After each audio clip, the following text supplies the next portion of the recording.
வானொலியில் நீங்கள் கேட்டு மகிழ்ந்த தென்கட்சி கோ சுவாமிநாதன் அவர்களின் இன்று ஒரு தகவல் கதை தொகுப்பினை கேட்கலாம். ஒரு ஊர்ல 4 நண்பர்கள் இருந்தாங்க. 4 பேரும் சோம்பேறிகள். 4 பேருக்கும் எந்த வேலையும் செய்யறதுக்கு உடம்பு வளையறதில்ல. இருந்தாலும் சோம்பேறித்தனத்துல ஒருத்தருக்கு ஒருத்தர் கொஞ்சம் வித்தியாசம் உண்டு. அதுக்கு தகுந்த மாதிரி அவங்களுக்கு பேர் அமைஞ்சு போச்சு. ஒருத்தன் கால் சோம்பேறி, இன்னொருத்தன் அரை சோம்பேறி, அடுத்தவன் முக்கால் சோம்பேறி, கடைசி ஆளு முழு சோம்பேறி. இவங்க 4 பேரும் நண்பர்கள். அப்புறம் எப்படி காரியம் நடக்கும்? 4 பேரும் ஒரு வீதியில் அப்படியே நடந்து போய்கிட்டு இருக்கிறாங்க. நல்ல பசி. எங்கேயாவது சோறு போடுவாங்களா அப்படின்னு பார்த்துக்கிட்டே வந்தாங்க. அவங்க வந்த வழியில் ஒரு ரூபா காசு கிடந்தது தரையில். அவங்க கண்ணில் அது பட்டுது. ஆனாலும் அதை குனிஞ்சு எடுக்கணுமே, அதுக்கு சோம்பேறித்தனம். முழு சோம்பேறி பார்த்தான். பக்கத்தில் வந்துக்கிட்டு இருந்த முக்கால் சோம்பேறிக்கிட்ட சொன்னானா, டேய் அதை கொஞ்சம் குனிஞ்சு எடுறா அப்படின்னானா. அவன் என்ன பண்ணான் தெரியுமா? அதுக்கு அடுத்தபடியாக வந்த அரை சோம்பேறிகிட்ட சொன்னானா, டேய் நீ அதை கொஞ்சம் குனிஞ்சு எடுறா அப்படின்னானா. அவன் இவனை விட மோசம். அடுத்தவங்ககிட்ட சொல்லியிருக்கிறான். அவனும் குனியறதுக்கு தயாராக இல்லை. ஆக கூடி கடைசியில் யாருமே காசை எடுக்கலை. என்னத்துக்கு அனாவசியமாக உடம்ப வளைச்சிக்கணும் அப்படின்னு எல்லாரும் பேசாமல் வந்துட்டாங்க. அவங்க பாட்டுக்கு நடந்து வந்துக்கிட்டே இருக்கிறாங்க. எதிரில் ஒருத்தன் வாழைப்பழத்தை வண்டியில் வச்சு தள்ளிக்கிட்டே வந்தான். ரூபாய்க்கு 4 பழம்னு கூவி விற்றுக்கிட்டே வர்றான். இப்போ அந்த முழு சோம்பேறி சொன்னானா, டேய் வழியில் கிடந்ததை ரூபா, அதையாவது எடுத்துக்கிட்டு வந்திருந்தா இப்போ இந்த பழத்தை வாங்கி ஆளுக்கு ஒன்று சாப்பிடலாமே அப்படின்னானா. ஆமாம் சாப்பிட்ருக்கலாமே அப்படின்னாங்களாம் மற்றவங்களும். ஆனாலும் திரும்பி போய் அதை எடுக்கணும்னு யாருக்கும் தோணலை. பேசாமல் சோர்ந்து போய் நடந்து வந்தாங்களாம். இருட்டி போச்சு. வழியில் ஒரு கோவில். சரி இங்கேயே படுத்து தூங்குவோம் அப்படின்னா ஒருத்தன். அதுதான் சரின்னாங்க மற்றவங்களும். அப்படியே மண்டபத்தில் படுத்துட்டாங்க. கோவில் அர்ச்சகர் வேலையெல்லாம் முடிச்சு விட்டு வெளியில் வந்திருக்காரு. இவங்கள பார்த்தாராம். ஏன் இப்படி சோர்ந்து போய் கிடக்குறீங்க அப்படின்னு விசாரிச்சிருக்காரு.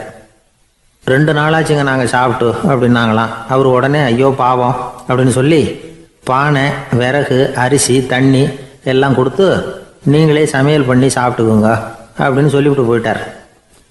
இந்த 4 பேருக்கும் சமையல் பண்ணி சாப்பிட்ணும்னு ஆசையாக தான் இருந்தது. ஆனால் அடுப்பு பற்ற வைக்கணுமே, அதுக்கு தீப்பெட்டி வேணுமே. தீப்பெட்டி இல்லை. இப்போ முழு சோம்பேறி ஆரம்பித்தான். அடுத்தவனை பார்த்து, டேய் கடைக்கு போய் ஒரு தீப்பெட்டி வாங்கிட்டு வாயேன் அப்படின்னு நானான். அவன் வழக்கம் போல் அடுத்தவங்ககிட்ட சொல்லியிருக்கான். அவன் அதுக்கு அடுத்தவங்ககிட்ட சொல்லியிருக்கிறான். கடைசியாக கால் சோம்பேறிக்கிட்ட வந்து சேர்ந்தது. அவனும் அது நம்மால் முடியாது அப்படின்னு பேசாமல் இருந்துட்டான். இப்போ தீப்பெட்டி வேணுமே, அதுக்கு என்ன பண்ணுறது? அவங்களுக்குள்ளே பேசி ஒரு முடிவுக்கு வந்தாங்களாம். அதாவது யார் முதல்ல வாயை திறந்து பேசுகிறாங்களோ அவங்க தான் தீப்பெட்டி வாங்கிறதுக்கு போகணும் அப்படின்னு. அவ்வளவுதான். உடனே 4 பேரும் வாயை கெட்டியாக மூடிக்கிட்டு படுத்துக்கிட்டாங்க. அவங்க சமையல் பண்ணி சாப்பிட்டாங்களா என்ன அப்படிங்கிறது அர்ச்சகருக்கு தெரியல. சரி பார்த்துட்டு வரலாமேன்னு வந்தார். வந்து பார்க்குறாரு, இவங்க 4 பேரும் அசையாமல் படுத்து கிடக்குறாங்க. அர்ச்சகர் பயந்துட்டார். ஒருவேளை பசி தாங்காமல் செத்து போட்டாங்களோ அப்படிங்கிற பயம், அல்லது நாம் கொடுத்த உணவுப் பொருளில் ஏதாவது விஷம் கலந்துருக்குமோ அப்படின்னும் பயந்தார். அப்படின்னா நம்ம மேலே பழி வந்துருமே அப்படின்னு நினச்சி நடுங்க ஆரம்பிச்சிட்டார். அப்புறம் அவரும் ஒரு முடிவுக்கு வந்தாராம். கோவிலுக்கு பக்கத்துலேயே ஒரு பெரிய குழி இருந்தது. அதில் ஒவ்வொருத்தரையாக இழுத்துக்கிட்டு போய் போட்டார். கொஞ்சம் மண்ணை தள்ளினார். காலால் மிதித்தார். அவர் மிதித்த மிதி ஒருத்தன் அடி வயத்தில் போட்டுவிட்டுது. அவன் உடனே வலி தாங்காமல் ஐயோ அம்மான்னு அலறினான். உடனே நடந்தது என்ன தெரியுமா? மற்ற 3 பேரும் துள்ளி எழுந்திரிச்சாங்களாம். அவனை பார்த்து நீ தாண்டா தீப்பெட்டி வாங்க போகணும், நீ தாண்டா வாங்க போகணும், நீ தான் சத்தம் போட்ட அப்படின்னு சொல்லி ஆரம்பிச்சிட்டாங்களாம். அர்ச்சகர் பார்த்தார். இது பேய் மாதிரி தெரியுதுன்னு நினச்சிக்கிட்டு ஒரே ஓட்டமாக ஓடி போட்டாராம். கிராமப்புறங்களில் இப்படி ஒரு கதையை சொல்கிறது உண்டு. சோம்பல்ங்கிறது நம்ம முன்னேற்றத்துக்கு பெரிய தடை அப்படிங்கிறத நாம் புரிஞ்சுக்கணும். அதுதான் இந்த கதை சொல்கிற நீதி. ஒரு பள்ளிக்கூடத்தில் ஒரு புதுமையான போட்டி நடந்துதான். அதாவது சோம்பேறித்தனத்துக்கு பரிசு. அதில் 2வது பரிசு யாருக்குன்னு அறிவிச்சாங்க. ஒரு பையன் எழுந்திரிச்சு மெதுவாக நடந்து போய் பரிசை வாங்கிட்டான். அடுத்தது முதல் பரிசு யாருக்கு அப்படின்னு அறிவிச்சாங்களாம். அவன் கடைசி வரிசையிலேருந்து கத்தனானா, ஐயா அதையும் அந்த பையன் மூலமாகவே கொடுத்து அனுப்பி வச்சுருங்க, இங்கே வந்தது நான் வாங்கிக்கிறேன் அப்படின்னானா. என்னுடைய நண்பர் ஒருத்தர், அவருக்கு ஜாதகத்தில் நம்பிக்கை உண்டு. அவரே ஜோசியம்லாம் பார்ப்பார். என்ன சார் இந்த காலத்தில் இதையெல்லாம் நம்பிக்கிட்டு இருக்கீங்களே அப்படின்னு கேட்டால், உங்களுக்கு ஒன்றும் தெரியாது சார். இந்த உலகத்தில் ஒவ்வொருத்தரும் அவங்கவங்க செய்கிற நல்லது கெட்டதுக்கு தகுந்த பலனை அனுபவிச்சே தீரணும் பார். அது மட்டும் இல்லை, ஒருத்தர் செத்துட்டா கூட அவன் செஞ்ச பாவ புண்ணியங்கள் கூடவே போய்கிட்டு இருக்கும் பார். அது எப்படி கூட போவோம் அப்படின்னு குதர்க்கமாக கேட்டா அதுக்கு அவர் ஒரு கதை சொன்னார். அது ரொம்ப சுவாரஸ்யமாக இருந்தது. அது என்ன கதைன்னா, ஒரு ஊரில் ஒருத்தர் இருந்தாராம். அவர் ஜோசியம் பார்க்குறதுல ரொம்ப கெட்டிக்காரரான். ஒருத்தருடைய தலைமுடியை மட்டும் அவர்கிட்ட காட்டினா போதும், அதை மட்டும் பார்த்துட்டு அவருடைய ஜாதகத்தையே அலசி விடுவாராம். அப்பேற்பட்ட திறமை. அந்த ஆள் ஒரு சமயம் கன்னியாகுமரி கடற்கரைக்கு போயிருந்திருக்கார். அங்கே கரை ஓரமாக ஒரு மண்டை ஓடு கிடந்திருக்கு. அதை எடுத்து பார்த்துருக்கார். அந்த மண்டை ஓட்டை வச்சுக்கிட்டே அதோட ஜாதகத்தை அலசியிருக்கார். இந்த மண்டை ஓட்டுக்கு உரிய ஆசாமி வாழ்க்கையில் ரொம்ப கஷ்டப்பட்டிருக்கணும், நிறைய கஷ்டத்தை அனுபவிச்சிருக்கணும். அது தாங்க முடியாமல் தான் கடலில் விழுந்து தற்கொலை பண்ணிட்டு இருக்கான் அப்படிங்கிறத அவர் கணிச்சுட்டார். இருந்தாலும் இந்த மண்டை ஓடு இன்னமும் அனுபவிக்க வேண்டியது பாக்கி இருக்கு அப்படிங்கிறத அவர் உணர்ந்தாராம். அது சரி, ஒருத்தன் உயிரோடு இருக்கிற வரைக்கும் நல்லது கெட்டதை அனுபவிக்க முடியும், செத்ததுக்கு அப்புறமும் பாக்கி இருக்குன்னா அதை எப்படி அனுபவிக்கிறது? இந்த மண்டை ஓட்டுக்கு இன்னும் கொஞ்சம் பாக்கி இருக்குங்கிறது அவருக்கு புரிஞ்சதே தவிர அதோட அர்த்தம் என்னங்கிறது சரியாக விளங்கலை. சரி, இதை இன்னும் கொஞ்சம் விவரமாக ஆராய்ச்சி பண்ணுவோம் அப்படின்னு நினச்சிக்கிட்டு அதை தன்னுடைய வீட்டுக்கு எடுத்துகிட்டு போயிட்டார். அந்த மண்டை ஓட்டை ஒரு பெட்டியில் வச்சு பூட்டினார். தன்னுடைய தனி அறையில் அதை பத்திரமா வச்சுக்கிட்டார். தினமும் ராத்திரி ஆனதும் தன்னுடைய மனைவியை பார்த்து, நீ போய் பூஜை அறையில் தனியாக படுத்துக்க அப்படின்னு சொல்லிவிட்டு தினம் ராத்திரி 12 மணிக்கு பெட்டியை திறந்து அவர் பார்ப்பார். மண்டை ஓடு அப்படியே இருந்தது தவிர இன்னும் கொஞ்சம் பாக்கி இருக்குங்கிறதுக்கு அர்த்தம் அவருக்கு விளங்கலை. அந்த மண்டை ஓட்டுக்கு இன்னும் என்ன பாக்கி இருக்க போகுது? எப்படியோ ஒரு 10 நாள் போச்சு. அந்த வீட்டம்மாவுக்கு சந்தேகம் வந்துட்டுது. நம்ம வீட்டுக்காரரு நம்மளை தனியாக ஏன் தூங்க சொல்கிறார் அப்படிங்கிற சந்தேகம். உடனே பக்கத்து வீட்டு அம்மா கிட்ட விஷயத்தை சொல்லியிருக்கிறாங்க. அந்த அம்மா உடனே, நீ கவலைப்படாத, நான் கண்டுபிடிச்சி சொல்கிறேன் அப்படின்னு சொல்லிவிட்டாங்களாம். அன்னைக்கு ராத்திரியே ஜன்னல் வழியாக எட்டி பார்த்துருக்குறாங்க. இந்த ஆள் மண்டை ஓட்டை கையில் வச்சுக்கிட்டு அது திருப்பி திருப்பி பார்த்துக்கிட்டு இருக்கிறான். அதை பார்த்துட்டாங்க. மறுநாள் காலையில் அவரோட மனைவியை பார்த்தாங்க. ஏம்மா, உன் வீட்டுக்காரருக்கு நீ முதல் மனைவியா 2வது மனைவியா அப்படின்னு கேட்டாங்களாம். எனக்கு தெரிஞ்ச வரைக்கும் நான் ஒருத்தி தான் அவருடைய மனைவி அப்படின்னாங்களாம் அவங்க. அப்படி இல்லை, நீ அவருக்கு 2வது மனைவி. முதல் மனைவியின் மண்டை ஓட்டை தான் அவர் தினமும் ராத்திரியில் எடுத்து பார்த்துக்கிட்டு இருக்கிறார் அப்படின்னாங்க அடுத்த வீட்டு அம்மா. அப்படியா விஷயம் அப்படின்னு சொல்லிவிட்டு கணவன் வீட்டில் இல்லாத நேரமாக பார்த்து அந்த மண்டை ஓட்டை எடுத்து கொண்டாந்து ஒரு உரலில் போட்டு உலக்கையால் குத்தி நொறுக்க ஆரம்பிச்சிட்டாங்க. வெளியில் போயிருந்த அந்த ஆள் அப்போ தான் உள்ளே நுழைஞ்சார். மண்டை ஓடு உலக்கை கிட்ட குத்து வாங்கிக்கிட்டு இருக்கு. அது அனுபவிக்க வேண்டியது இன்னும் கொஞ்சம் பாக்கி இருக்குங்கிறதுக்கு அர்த்தம் எனக்கு இப்போ தான் புரிஞ்சுது அப்படின்னாராம் அவர். இந்த கதையிலேருந்து நாம் இன்னொரு நீதியையும் புரிஞ்சுக்கணும். அதாவது நம்ம வீட்டை பற்றி நமக்கு புரியாததெல்லாம் அடுத்த வீட்டுக்கு. ஒரு ஊரில் ஒரு ஆள் இருந்தான். நிறைய பணம் சேர்த்தான். அவனுக்கு சம்பாதிக்க தெரியுமே தவிர செலவு பண்ண தெரியாது. மகா கஞ்சன். காசை கையில் எடுக்கவே மாட்டான். எடுத்தால் செலவு செய்ய வேண்டியிருக்குமே. அதனால் இப்படியே அவன் காலத்தை ஓட்டி விட்டான். வயசாயிட்டுது. அவனுடைய மனைவி ஒரு நாள் கேட்டாங்க, இவ்வளவு நாளா நீங்கள் என்னை எங்கேயுமே அழைச்சிட்டு போனதில்லை, இப்போவாவது அழைச்சிட்டு போகக்கூடாதா அப்படின்னாங்க. எங்கே போகணும் சொல்லுன்னா. காசிக்கு போகணும், கங்கையில் குளிக்கணும்னாங்க. இவன் பார்த்தான், இதுக்கு ஏன் அவ்வளோ தூரம் செலவு பண்ணிட்டு போகணும், நம்ம ஊர் ஆற்றுலேயே குளிக்கலாமே, இதுவும் புண்ணிய நதி தான், இங்கே குளிச்சா அங்கே குளிச்ச பலன் கிடைச்சிரும் அப்படின்னா. சரின்னு 2 பேரும் ஆத்தங்கரைக்கு போனாங்க. அன்னைக்கு ஏதோ விசேஷம், நிறைய கூட்டம், நிறைய பேர் குளிச்சுக்கிட்டு இருக்கிறாங்க. கரையில் சில புரோகிதர்கள் நின்றுக்கிட்டு இருக்கிறாங்க. குளிக்கிறதுக்கு முந்தி அவங்க கிட்ட உட்காந்தா ஏதோ மந்திரம்லாம் சொல்லுவாங்க, கொஞ்சம் காசு கொடுக்க வேண்டியிருக்கும். அதனால இவன் என்ன பண்ணான், ஆத்தங்கரையிலேயே கொஞ்சம் தூரம் போனான். ஊரை விட்டு தள்ளி வந்துட்டான். அங்கே யாருமே இல்லை. அப்பாடான்னு சந்தோஷப்பட்டான். குளிக்கலாம்னு புறப்பட்டான். இந்த நேரம் கடவுள் பார்த்தார், இந்த கஞ்சனுக்கு ஏதாவது புத்தி போகட்டணும் அப்படின்னு நினைச்சார். உடனே ஒரு புரோகிதர் மாதிரி உருவத்தை மாற்றிக்கிட்டு அந்த ஆள் முன்னாடி வந்து நின்னார். அவனுக்கு அதிர்ச்சி. இங்கே யாருமே இருக்க மாட்டாங்கன்னு நினச்சா இங்கேயுமே ஒரு ஆள் வந்துட்டாரு, என்ன பண்ணுறதுன்னு யோசனை பண்ணான். புரோகிதர் உருவத்தில் இருந்த கடவுள் சொன்னார், இதை பாருங்க, இன்னைக்கு விசேஷ நாள், நீராடுறதுக்கு முன்னாடி சுயகல்பம் பண்ணிக்கிறது ரொம்ப நல்லது அப்படின்னார். என்கிட்ட பணம் எதுவும் இல்லையேன்னா. பரவாயில்ல, அப்புறமா கொடுங்க, வாங்கிக்கிறேன். ஆனால் ஒன்று, எவ்வளவு கொடுப்பீங்கிறத மட்டும் இப்போவே சொல்லி கொடுங்க அப்படின்னார். இவன் ரொம்ப யோசனை பண்ணான். ஒரு 10 பைசா தரேன் அப்படின்னா. சரின்னு ஒத்துக்கிட்டு எல்லா கிரியைகளையும் அவர் செஞ்சார். அதுக்கப்புறம் கணவனும் மனைவியும் ஆற்றுல குளிச்சாங்க. அவர் போயிட்டார். கொஞ்ச நாள் கழிச்சு அவன் வீட்டுக்கு வந்தார் கடனை வசூல் பண்ணுறதுக்கு. வாசலில் நின்றுக்கிட்டு இருந்த அவன் மனைவி இவரை பார்த்ததும் தயங்க ஆரம்பித்தாங்க. அந்த அம்மா கிட்ட விஷயத்த சொன்னார். அந்த அம்மா ஓடி போய் உள்ளே இருக்கிற தன்னுடைய கணவர்கிட்ட சொன்னாங்க. அவன் யோசனை பண்ணான், இப்போ வெளியில் போனால் அவனுக்கு 10 காசு கொடுக்க வேண்டியிருக்கும். அதனால் எனக்கு காய்ச்சல்னு அந்த ஆளுகிட்ட சொல்லிவிடு, இன்னொரு சந்தர்ப்பத்தில் என்னை வந்து பார்க்க சொல்லு அப்படின்னா. அந்த அம்மா போய் சொன்னாங்க. அப்படிங்களா, அப்படின்னா அவரை நான் உடனே போய் பார்க்கணுமே அப்படின்னு உள்ளே நுழைய ஆரம்பித்தார். அவங்க மறுபடியும் இருங்க தான் வரேன்னு சொல்லிவிட்டு உள்ள ஓடி விஷயத்த சொன்னாங்க. இது எதுடா வம்பா போச்சு அப்படின்னு பார்த்தான்.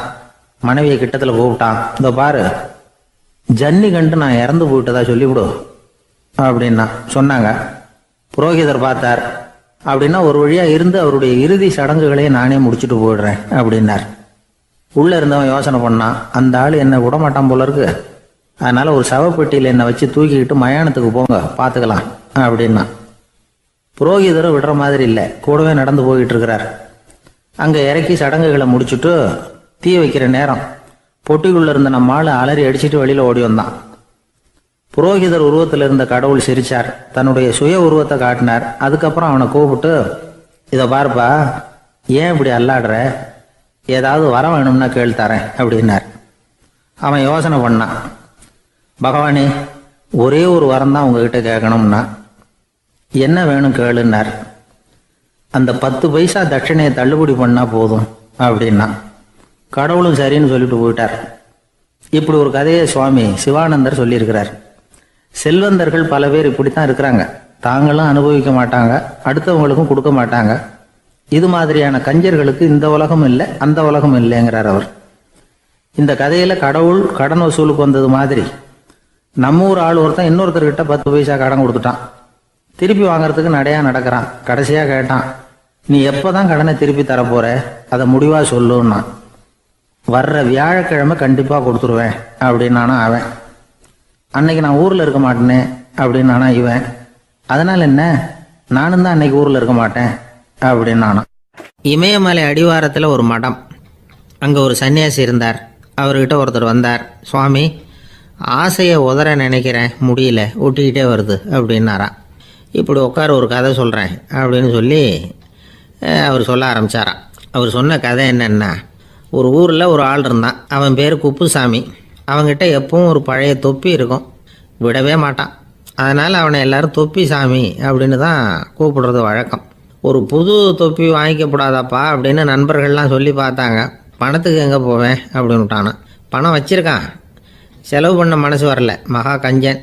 பழைய பாட்டில்கள்லாம் வாங்கி விற்றுக்கிட்டு இருந்தான். அப்படி ஒரு தடவை பழைய கண்ணாடி சாமான்களை ஏலத்தில் எடுத்தப்போ அதில் ஒரு அருமையான சென்ட்டு பாட்டில் கிடச்சிது. உடனே ஒரு ஐடியா பண்ணான். அந்த சென்ட்டை வந்து சின்ன சின்ன பாட்டில்களில் அடைச்சி ஜன்னல் ஓரமாக அடுக்கி வச்சுட்டான். அதை விற்றா நிறைய பணம் கிடைக்குமே, அதனால். இதுக்கு இடையில் ஒரு நாள் அவன் வந்து அப்படியே உட்காந்துருந்தான். அந்த நேரம் நண்பன் வந்தான். ஏண்டா, உன் பழைய தொப்பியை மாற்றப்படாதா, ஊரில் எல்லாரும் கேலி பேசுகிறாங்களே உன்னை தொப்பி சாமின்னு அப்படின்னு சொல்லி கேட்டிருக்கான். இந்த சென்ட்டு பாட்டில் விற்றதும் பணம் வரும், அதுக்கப்புறம் பார்க்கலாம் அப்படின்னு நானா இவன். சரி வா, நீச்சல் குளத்துக்கு போயிட்டு வருவோம் அப்படின்னு கூப்பிட்ருக்கான் நண்பன். 2 பேரும் போனாங்க. அதே நேரம் அந்த ஊர் நீதிபதியும் அங்கே குளிக்க வந்தாராம். அவர்கிட்ட இருந்தது விலை வசந்த ஒரு புது தொப்பி. அதை அங்கே இருந்த ஸ்டாண்டில் மாட்டிவிட்டு குளிக்க போனார். இதுக்கிடையில் குப்புசாமி குளிச்சுட்டு வந்தான். அவனுடைய பழைய தொப்பியை காணலை. அந்த புது தொப்பியை பார்த்தா இது நண்பனுடைய வேலை தான் அப்படிங்கிறதாக புரிஞ்சுக்கிட்டு அதை எடுத்து மாட்டிகிட்டு வந்துட்டான். நீதிபதி குளிச்சுட்டு வந்து பார்க்குறாரு, தொப்பியை காணும். போலீஸில் புகார் கொடுத்தார். அவங்க வந்து தேடினாங்க. ஒரு மூலையில் பழைய தொப்பி கிடச்சிது. அடடா, இது நம்ம குப்புசாமியோட தொப்பி இல்லையா அப்படின்னு நானா ஒருத்தன்.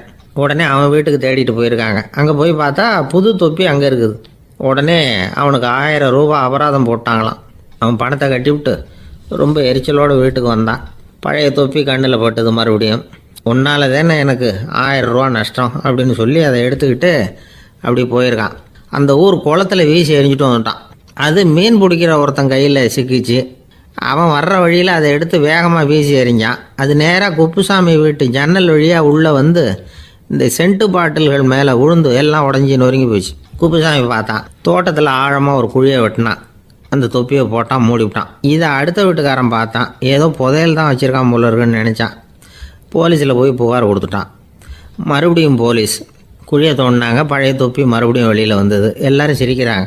அன்னைக்கு ராத்திரியே அந்த தொப்பியை எடுத்துக்கிட்டு நேராக புறப்பட்டான். ஒரு கல்லில் அதை சேர்த்து கட்டி குடிநீர் தொட்டி இருக்கும்ல, அதில் போட்டுட்டு வந்துட்டான். இனிமேல் என்ன பண்ணும் பார்ப்போன்னு.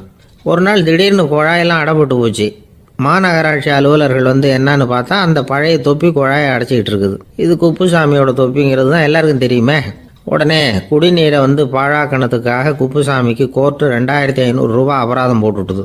அதையும் கட்டிவிட்டு வெளில வந்தான். கடைசியாக முடிவு பண்ணான், ஒரு நெருப்பு குச்சியை கிழிச்சான், தொப்பியை கொளுத்தினான், எரிஞ்சுது, எடுத்து வெளில எரிஞ்சான். கொஞ்ச நேரத்தில் தீ அணைப்பு படம் வந்துட்டுது. ஆமாம், இவன் எடுத்து எரிஞ்சது வெளியில் விழுந்து வீட்டு கூரையே பற்றிக்கிட்டு எரிய ஆரம்பிச்சுட்டுது. அவனோட பணத்தாசையும் அதோடு சேர்ந்து எரிஞ்சு போச்சான். இப்படி ஒரு கதை.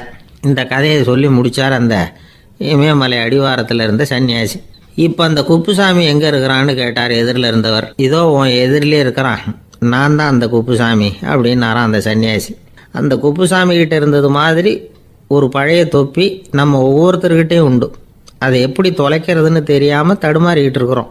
அது என்ன தொப்பிங்கிறீங்களா? அதுதான் நம்மை சூழ்ந்திருக்கிற மாயை அப்படிங்கிறார் சுவாமி சின்மயானந்தர். மெய்ஞானம் கிடைக்கிறப்போ மாயை வந்து எரிஞ்சு போகும் அப்படிங்கிறது அவருடைய கருத்து.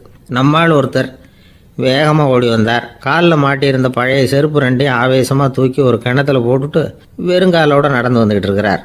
ஏன் அப்படி பண்ணீங்க அப்படின்னு கேட்டோம். அந்த செருப்புக்கு சொந்தக்காரன் வந்து பின்னாடி வந்துக்கிட்டு இருக்கிறான், அதனால் அப்படி பண்ணேன் அப்படிங்கிறார் இவர்.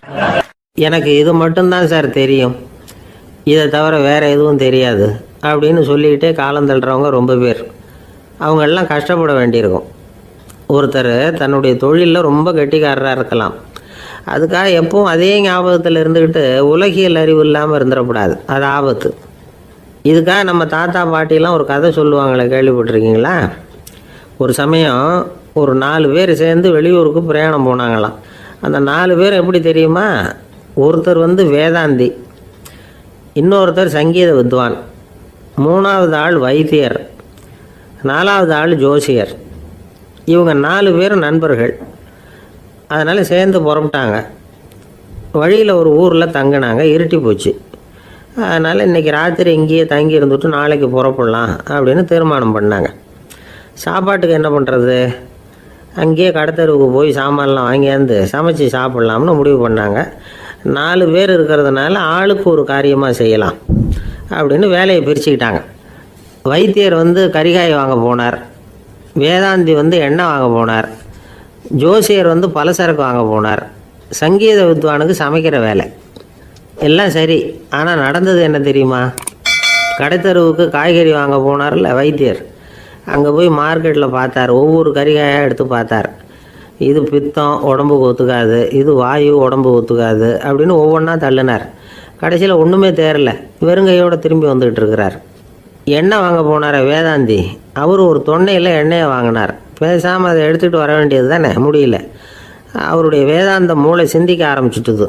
இந்த தொன்னைக்கு எண்ணெய் ஆதாரமா அல்லது எண்ணெய்க்கு தொன்னை ஆதாரமா அப்படிங்கிற ஆராய்ச்சியில் இறங்கினார். என்னாச்சு தெரியுமா? அப்படி கவுத்து பார்த்தார். வாங்கின எண்ணெய் பூராவையும் வழியில் கொட்டிவிட்டு வெறும் தொண்டையோடு வந்து சேர்ந்தார். பலசரக்கு வாங்க போனார் ஜோசியர். அவர் ஒரு வழியில் பார்த்தாரு. வழியில் வந்தவங்களெல்லாம் அங்கங்கே ஒரு மரத்தடியில் உட்கார வச்சு அவங்களுக்கெல்லாம் ஆர்வம் சொல்ல ஆரம்பிச்சிட்டார். அப்படி ஒவ்வொருத்தராக சொல்லி முடிச்சுட்டு கடத்தருக்கு போய் சேர்ந்தார். இவர் அங்கே போய் சேர்றதுக்குள்ளே ரொம்ப நேரம் ஆகிட்டுது. கடையெல்லாம் பூட்டி விட்டு போயிட்டாங்க. என்ன செய்கிறது? அவரும் வெறுங்கையோடு திரும்பி வந்து சேர்ந்தார். சரி, இவங்க கதை தான் இப்படி ஆச்சு. அங்கே சமைக்கிறதுக்காக உட்காந்துருந்தார் சங்கீத வித்வான். அவர் கதை என்னாச்சு தெரியுமா? அங்கே அவர் அடுப்பை பற்ற வச்சு ஒலையை கொதிக்க வச்சார். அதாவது ஒரு பானையில் தண்ணியை ஊற்றி அடுப்பில் வச்சார். அது கொதிக்க ஆரம்பிச்சிது. தண்ணி கொதிக்கிற சத்தம் இருக்குதுல்ல, அது இவருக்கு தாளம் போடுறது மாதிரி இருந்தது. ஒரே குஷி, பாட ஆரம்பிச்சிட்டார். பாடிக்கிட்டே உற்சாகமாக கையில் இருந்த கரண்டியால் அந்த பானையில் தட்டினார், தாளம் போடுறதா நினச்சிக்கிட்டு. அவ்வளவுதான், பானை பட்டுன்னு உடஞ்சி போச்சு. தலையில் கையை வச்சுக்கிட்டு அவரும் உட்காந்துட்டார். எந்த தொழில் தெரிஞ்சாலும் சரி, அதை புத்திசாலித்தனமாக பயன்படுத்த தெரியலன்னா ஆபத்து தான். அதுக்காக தான் இந்த கதை. ஒரு பஸ்ஸு டிரைவர் ரொம்ப கெட்டிக்காரரு. பஸ்ஸை ரொம்ப திறமையாக ஆபத்து இல்லாமல் ஓட்டினதுக்காக பரிசுலாம் வாங்கினவர். அவரே ஒரு படகு ஓட்டுறதுக்காக அழைச்சிட்டு போயிருக்கிறாங்க, மோட்டார் படகு. அதையும் ரொம்ப திறமையாக தான் ஓட்டிகிட்டு போயிருக்கிறாரு. நடுக்கடலில் போனதும் படகு நின்று போச்சு. மோட்டாரில் ஏதோ கோளாறு. என்ன செய்யலாம் அப்படின்னு அந்த டிரைவரை கேட்டிருக்கிறாங்க படகுல இருந்தவங்கெல்லாம். அப்போ அவர் சொன்னாராம், கவலைப்படாதீங்க, ஒன்றும் பிரச்சனை இல்லை, எல்லோரும் கொஞ்சம் கீழே இறங்கி பின்னாடி தள்ளுங்க, மோட்டார் ஸ்டார்ட் ஆகிடும் அப்படின்னாராம். ஒரு ஊரில் ஒரு இளைஞன் இருந்தான். ஒரு நாள் அவன் ஒரு குருவை தேடிக்கிட்டு புறப்பட்டான். ஊரை விட்டு வெளியில் போனான். போகிற வழியில் ஒரு காடு.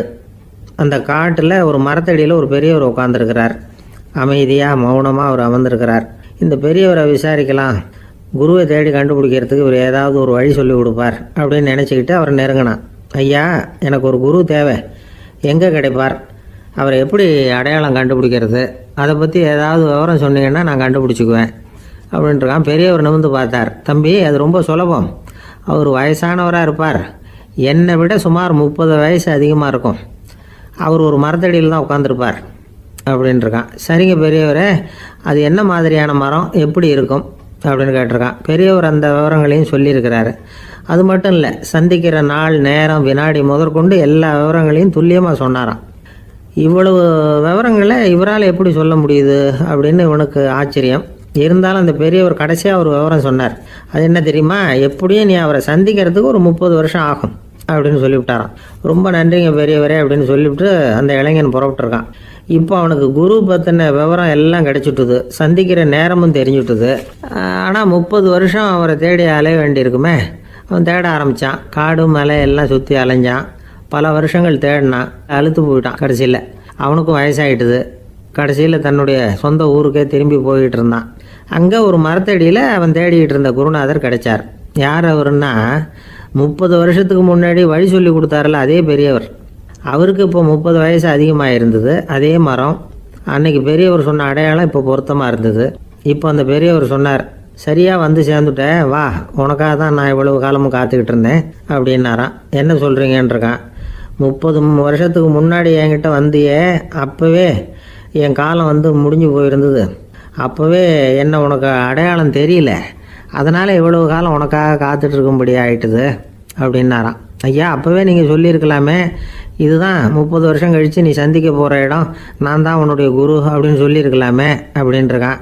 அந்த பெரியவர் சிரிச்சுக்கிட்டே இதுக்கு பதில் சொன்னாராம். நான் எவ்வளவோ விவரமாக தான் சொன்னேன், நீ சரியாக புரிஞ்சிக்கல.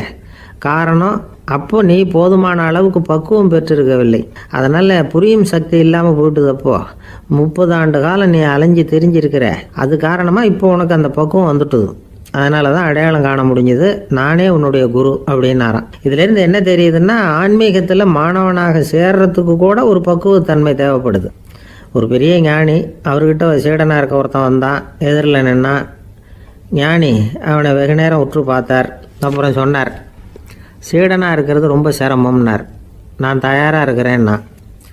அது இன்னமும் சிரமமாச்சே, இங்கே வந்து குருவாக இருக்கிறது மட்டுமே சுலபம் அப்படின்னாராம். அப்படின்னா நான் குருவாகவே ஆயிடுறேன் அப்படின்னானா. இது போலவே இந்த காலத்தில் கதை ஒன்று உண்டு. ஒரு பள்ளிக்கூடத்தில் வகுப்பு ஆசிரியர் மாணவனை திட்டிக்கிட்டு இருந்தார். டேய், நீ 100க்கு 10 மார்க்கு தான் வாங்கிக்கிட்டு இருக்க, இவ்வளவு மோசமாக நீ படித்தா கடைசியில் மாடு மேய்க்கிறது கூட லாய்க்கு இல்லாதவனா ஆகிடுவேன், அதுக்கப்புறம் என்ன செய்ய போகிறேன் அப்படின்னாராம். பையன் தலையை சொரிஞ்சிக்கிட்டே சொன்னானா, சார் அப்படின்னா ஒன்று செய்கிறேன் அப்படின்னானா. இவர் கேட்டிருக்கார், என்ன செய்ய போகிறேன்னு. வேற என்ன சார், உங்களை மாதிரி ஒரு ஆசிரியர் ஆகிடுறேன் அப்படின்னானா. ஒரு ஊரில் ஒரு ராஜா இருந்தார். அவர் ஒரு நாள் காலையில் அரண்மனையில் மேல் மாடத்தில் வந்து நின்றுக்கிட்டு இருந்தார். அப்போ ஒரு ஆள் வீதியில் ரொம்ப வேகமாக ஓடிக்கிட்டு இருக்கான். அதை ராஜா கவனிச்சார். அவன் மனசில் ஏதோ ஒரு தவிப்பு இருக்குங்கிறத புரிஞ்சுக்கிட்டார். உடனே அரண்மனை சேவகர்களை கூப்பிட்டார். அந்த ஆளை இங்கே அழைச்சிட்டு வாங்க அப்படின்னார். இவங்க ஓடி போய் அந்த ஆளை அழைச்சிட்டு வந்தாங்க. மன்னர் முன்னாடி நிறுத்தினாங்க. மன்னர் அவனை நிமிர்ந்து பார்த்தார். எதுக்காக இவ்வளவு வேகமாக ஓடிக்கிட்டு இருக்கிற அப்படின்னு கேட்டார். இதுக்கு அவன் சொன்னா, மன்னா, நம்ம கோட்டையின் வடக்கு வாசல் இருக்கு இல்லையா, அது ஓரமாக ஒரு பெரிய பாறாங்கல் கிடக்கு. அதுக்கு அடியில் நான் ஒரே ஒரு வெள்ளி நாணயத்தை புதைச்சி வச்சிருக்கேன். அது இப்போ எனக்கு தேவைப்படுது. என்னுடைய மனைவிக்கு ஒரு பரிசு வாங்கி கொடுக்க வேண்டியிருக்கு, அதுக்காக தான் அவசரமாக ஓடிக்கிட்டு இருக்கிறேன் அப்படின்னா. மன்னர் யோசனை பண்ணார். அப்புறம் சொன்னார், அதுக்காகவா இப்படி ஓடுற, பரவாயில்ல, அதை பற்றி கவலைப்படாத, நான் உனக்கு 10 வெள்ளி காசுகள் தர்றேன், வாங்கிட்டு திரும்பி போ அப்படின்னார். இவன் தலையை சொரிஞ்சான். மன்னா, நீங்கள் கொடுக்கறத ரொம்பவும் மகிழ்ச்சியோடு வாங்கிக்கிறேன், இருந்தாலும் அதுக்கப்புறம் அந்த வடக்கு வாசலுக்கு போய் அங்கே இருக்கிற ஒரு நாணயத்தையும் எடுத்துக்கிட்டு போயிடுறேனே அப்படின்னானா. இதை பாருப்பா, அந்த ஒரு நாணயத்தை மறந்துடு, உனக்கு 100 வெள்ளி நாணயங்கள் தரேன்னு இருக்கார். மன்னா, ரொம்ப மகிழ்ச்சி, உங்கள் மாதிரி தாராள குணம் வேற யாருக்கும் வராது, நீங்கள் கொடுக்குற 100 நாணயங்களையும் வாங்கிக்கிறேன், இருந்தாலும் வடக்கு வாசலுக்கு போய் அதையும் எடுத்துக்கிட்டா 101 ஆயிடுமே அப்படின்னானா. இதை பாருப்பா, அந்த ஒரு நாணயத்தை மறந்துடு, அது எக்கேடாவது கெட்டு போகட்டும், நான் உனக்கு 100 பொற்காசுகள் தரேன், அதையாவது வாங்கிட்டு வந்த வழியிலேயே திரும்பி போடுன்னாரான். தங்க நாணயங்களே தரேன்னு சொல்கிறீங்க, தாராளமாக வாங்கிக்கிறேன், இருந்தாலும் வடக்கு வாசலுக்கு போய் அப்படின்னு மறுபடியும் ஆரம்பித்தான். அரசர் பொறுமை இழந்துட்டார். கடைசியாக ஒரு முடிவுக்கு வந்துட்டார். இதை பாருப்பா, உனக்கு என்னுடைய ராஜ்யத்திலேயே பாதியை கொடுத்துட்றேன், அப்படியாவது திருப்தியாக திரும்பி போ அப்படின்னாரான். மன்னா, உங்களுடைய பெருந்தன்மைக்கு ஈடு இணையே கிடையாது, தேசத்திலேயே பாதி பிரித்து கொடுக்குறேன்னு சொல்கிறீங்க, அதனால் உங்ககிட்ட ஒரு சின்ன வேண்டுகோள் அப்படின்னானா. சொல்லுன்னாராம் மன்னர் ஆர்வமா. இவன் மெதுவாக ஆரம்பித்தான். அப்படி இந்த ராஜ்யத்தை 2ஆ பிரிக்கிறப்போ அந்த வடக்கு வாசல் இருக்கிற பக்கத்தை என்கிட்டயே கொடுத்துருங்கோ அப்படின்னானா. மன்னர் அசந்து போயிட்டார். இந்த கதை எதுக்காகன்னு கேட்டால், மனம்ங்கிறது ஒரு குரங்குங்கிறத புரிஞ்சுக்கிறதுக்காகத்தான். உன்னை பிடிச்சிக்கிட்டா லேசில் விடாது, அப்படிப்பட்ட மனசை அறிவு தான் வழி நடத்தணும், அதில் தான் வாழ்க்கையின் வெற்றி அடங்கி இருக்குது. ஒரு சின்ன பையன் தெருவில் அழுதுகிட்டு இருந்தான். ஏன்பா அழுவுறேன்னு ஒரு பெரியவர் கேட்டார். 1 ரூபா காசை இங்கே தொலைச்சுட்டேன் அப்படின்னா. சரி, அதுக்காக அழாத, அதுக்கு பதிலாக 10 ரூபா தரேன், இந்தா வச்சுக்கோன்னு கொடுத்தாரு. அந்த 10 ரூபாயை வாங்கி சட்டப்பையில் போட்டுக்கிட்டு அதை விட அதிகமாக சத்தம் போட்டு அழ ஆரம்பிச்சுட்டான். மறுபடியும் ஏன்டா அழறேன்னு கேட்டார் பெரியவர். அந்த 1 ரூபாயும் கிடச்சிட்டுதுன்னா இப்போ என்கிட்ட 11 ரூபா இருக்குமே, இப்போ 10 ரூபா தானே இருக்கு அப்படின்னு சொல்லிவிட்டு அழறான். சங்கீத வித்வான்களில் பல வகை உண்டு. சில குறிப்பிட்ட ராகங்களை பாடுறதுல அவங்களுக்கு பெருமை வர்றது உண்டு. ஆனால் ஒருத்தர் இருந்தார், அவரால் ஒரு ராகத்துக்கே பெருமை வந்தது. அந்த ராகத்தை அவர் வாசித்து கேட்கணும் அப்படின்னு சொல்லுவாங்க. அது என்ன ராகம்னா தோடி ராகம். சரி, அந்த வித்வான் யாருன்னா அவர் தான் திருவாவடுதுறை ராஜரத்னம் பிள்ளை. பேராசிரியர் கல்கி ஒரு சமயம் தம்முடைய பத்திரிகையில் எழுதினாராம். அதை அப்படியே படிக்கிறேன் கேளுங்களேன்.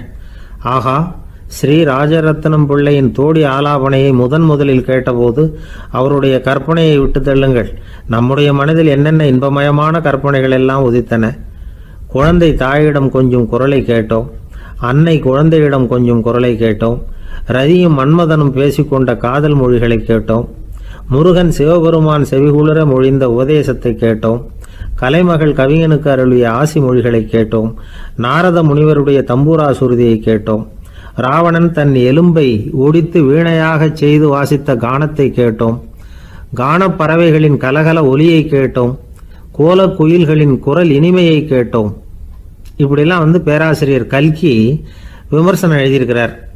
திருவாவடுதுறை ராஜரத்னம் பிள்ளை அவர்களுடைய வாசிப்பை கேட்டுட்டு டிஎன் ராஜரத்னம் பிள்ளை இறந்து போனார். அப்போ கவிஞர் கண்ணதாசன் எழுதினார், செவியனில் ஓடி எங்கள் சிந்தையில் ஓடி இந்த புவியெல்லாம் ஓடி நின்பார் பொங்கிய தோடி வேறிங்கு எவரிடம் போகும் ஐய இனி அதை காப்பார் யாவர் அவிந்தனின் சடலத்தோடே அவிந்தது தோடிதானும் அப்படின்னு எழுதினாராம். அந்த அளவுக்கு அவருடைய தோடியை ரசித்தவர்கள் உண்டு. அதே மாதிரி தோடின்னா என்னன்னு தெரியாமலே அவரை ரசித்தவங்களும் அந்த காலத்தில் உண்டு. அதாவது ஒரு பெரிய சபையில் இவர் வாசிச்சுக்கிட்டு இருக்கிறார். பாதியில் ஒரு பெரிய மனுஷன் உள்ளே வந்தார். அவர் உடம்புல பட்டு வேஷ்டி, ஜருகை, அங்கவஸ்திரம், வாயில் வெத்தலை, வாசனை புகையில, காதில் வைரக்கடுக்கன், கழுத்தில் தங்க சங்கிலி, கை விரல் பூரா மோதிரம், கையில் ஒரு வெள்ளி வெத்தலை புட்டி, உதவிக்கு 2 பேர் பக்கத்தில். இவ்வளவு பந்தாவோட வரார் கச்சேரி கேட்கறதுக்கு. இப்படி வந்தவர் முதல் வரிசையில் உட்கார்ந்தார்.